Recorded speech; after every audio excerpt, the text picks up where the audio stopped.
രത്തൻ ടാറ്റ എന്ന പേര് കേൾക്കാത്ത ഇന്ത്യക്കാരുണ്ടാകില്ല. രാജ്യത്തെ ഏറ്റവും വലിയ വ്യവസായികളിൽ ഒരാളായ അദ്ദേഹം പല യുവ സംരംഭകരുടെയും റോൾ മോഡൽ കൂടിയാണ്. എന്നാൽ അദ്ദേഹത്തിന്റെ മനസ്സിൽ ഇടം പിടിച്ച ഒരു യുവ സംരംഭകനുണ്ട്. രത്തൻ ടാറ്റയുടെ മനസ്സു കവർന്ന ആ യുവ സംരംഭകന്റെ പേരാണ് ശാന്തനു നായിഡു. രത്തൻ ടാറ്റയുടെ 80കളിൽ അദ്ദേഹത്തിന്റെ മാർഗത്തിൽ ബിസിനസ് രംഗത്തേക്ക് കുതിക്കുന്ന ആ യുവാവിനെ കുറിച്ചാണ് ഇന്ന് പറയുന്നത്. അതിനു മുൻപ് ഒരു ചോദ്യം: നിങ്ങൾക്ക് ഏറ്റവും ഇഷ്ടപ്പെട്ട ശതകോടീശ്വരൻ ആരാണ്? രത്തൻ ടാറ്റയാണോ, അംബാനിയാണോ? എന്താണ് കാരണം? നിങ്ങളുടെ ഉത്തരം കമന്റായി രേഖപ്പെടുത്തണേ. അപ്പോൾ നമുക്ക് നേരെ വീഡിയോയിലേക്ക് പോകാം. 1993 മഹാരാഷ്ട്രയിലെ പൂനെയിലാണ് ശാന്തനു നായിഡു ജനിച്ചത്.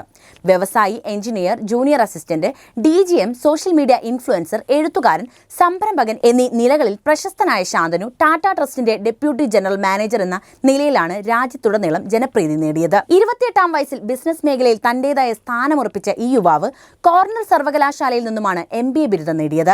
ശാന്തനുവിന്റെ കുടുംബം 5 തലമുറകളിലായി ടാറ്റ ഗ്രൂപ്പിൽ ജോലി ചെയ്തു വരികയാണ്. ശാന്തനുവിന്റെ ലിങ്ക്ഡ് ഇൻ പ്രൊഫൈൽ അനുസരിച്ച് 2017 അദ്ദേഹം ടാറ്റ ട്രസ്റ്റിൽ ജോലി ആരംഭിക്കുന്നത്. കൂടാതെ ടാറ്റ എൽക്സിയിൽ ഡിസൈൻ എഞ്ചിനീയറായും നായിഡു പ്രവർത്തിച്ചിട്ടുണ്ട്. റിപ്പോർട്ടുകൾ പ്രകാരം സ്റ്റാർട്ടപ്പുകളിൽ നിക്ഷേപം നടത്തുന്നതിന് രത്തൻ ടാറ്റയ്ക്ക് ബിസിനസ് ടിപ്പുകൾ നൽകുന്ന ആളാണ് ശാന്തനു. ടാറ്റയിലേക്കുള്ള ശാന്തനുവിന്റെ യാത്രയുടെ തുടക്കം തെരുവ് നായകൾക്കായി റിഫ്ലക്ടറുകൾ ഉപയോഗിച്ച് നിർമ്മിച്ച ഡോഗ് കോളറുകളെ കുറിച്ച് തന്റെ ഫേസ്ബുക്കിൽ കുറിച്ചതിനു ശേഷമാണ്. ഇതോടെയാണ് രത്തൻ ടാറ്റ പോലും ശാന്തനുവിനെ ശ്രദ്ധിക്കുന്നത്. ഒരു വിദ്യാർത്ഥിയായതിനാൽ കോളറുകൾ ഉണ്ടാക്കുന്നതിന് ആവശ്യമായ കാശ് ഉണ്ടായിരുന്നില്ല.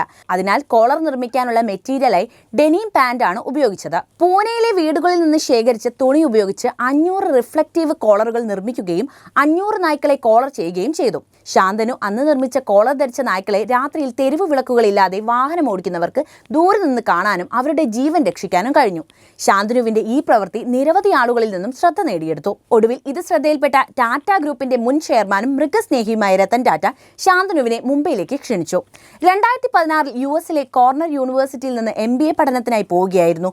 ശേഷം 2018 ബിരുദം പൂർത്തിയാക്കി തിരിച്ചെത്തി ടാറ്റ ട്രസ്റ്റിൽ ചെയർമാന്റെ ഓഫീസിൽ ഡെപ്യൂട്ടി ജനറൽ മാനേജറായി ജോലിയിൽ പ്രവേശിക്കുകയും ചെയ്തു. രത്തൻ ടാറ്റയുടെ ഹൃദയം കീഴടക്കിയ ശാന്തനുവിന്റെ ആശയങ്ങളുടെ ആരാധകനാണ് മുതിർന്ന വ്യവസായി രത്തൻ ടാറ്റ. തന്റെ പ്രവൃത്തിയിലൂടെ ശാന്തനു രത്തൻ ടാറ്റയുടെ ഹൃദയം കീഴടക്കുകയാണ്. സ്റ്റാർട്ടപ്പുകളിൽ നിക്ഷേപം നൽകുന്ന കാര്യത്തിൽ രത്തൻ ടാറ്റയെ സഹായിക്കുന്നത് പോലും ഇപ്പോൾ ശാന്തനുവാണ്. പലപ്പോഴും രത്തൻ ടാറ്റയുടെ പിന്തുണ ലഭിക്കുന്ന സ്റ്റാർട്ടപ്പുകളുടെ മൂല്യത്തിൽ ഗണ്യമായ വർധനവ് കാണാറുണ്ട്. കാരുണ്യ പ്രവർത്തനത്തിൽ തന്റെ ഇൻസ്റ്റഗ്രാം പേജിലൂടെ രാജ്യത്തുടനീളം വിദ്യാർത്ഥികൾക്ക് പ്രചോദനം നൽകുകയാണ് ശാന്തനു. കോവിഡ് ലോക്ക്ഡൌൺ സമയം മുതൽ ഇൻസ്റ്റഗ്രാം ലൈവിലെത്തി സംസാരിക്കാൻ തുടങ്ങി.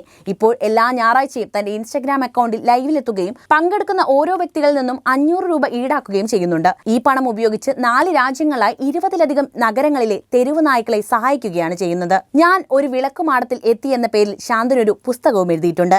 രത്തൻ ടാറ്റയുമായുള്ള ശാന്തനുവിന്റെ ജീവിതത്തിന്റെ പ്രതിഫലനമാണ് ഈ പുസ്തകം. ഇതുകൂടാതെ മറ്റൊരു പുസ്തകത്തിനുള്ള തയ്യാറെടുപ്പിലുമാണ് അദ്ദേഹം.